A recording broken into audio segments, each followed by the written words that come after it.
ডাক্তারবাবু দুটো উথাল পাথাল যৌবনের বড়ি দেন তো, একটা আমার শালিকে খাওয়াবো, একটা আমি খাবো। আর তোমার বউ, বউর জন্য একটা ঘুমের বড়ি দেন। এই বড়িটা, এইটা উথাল পাতাল যৌবনের বড়ি, একটা তুমি খাবে, একটা তোমার শালিকে খাওয়াবে। এটা ঘুমের বড়ি, তোমার বউকে খাইয়ে দেবে। মাল কি কীর্তি করে আজকে আমাকে গিয়ে দেখতে হবে। এইটা আমার শালিকে খাওয়াবে, এইটাই উথাল পাথাল যৌবনের বড়ি দিয়েছি। আর এইটা আমার বউ খাবে, এইটাই ঘুমের বড়ি দিয়েছি। আর এইটা আমার, এইটাও উথাল পাথাল যৌবনের বড়ি দিয়েছি। এই যে শালি, দিদিকে নিয়ে শুধু গল্প করলে হবে? এই না দুধ খাও, তুমি তো খাওয়াবে না, আমি খাওয়াচ্ছি, খাওয়া। এই না, এইটা তোমার দুধ, আর এইটা তোমার দুধ। হ্যাঁ, আর এইটা আমার, আমি এটা আসছি, খেয়ে না। এইটাই না দিদি খাওয়াতে। হ্যাঁ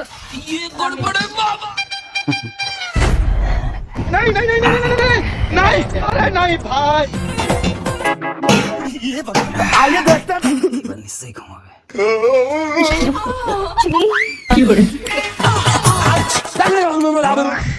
এবার আপনারাই বলুন কি হবে।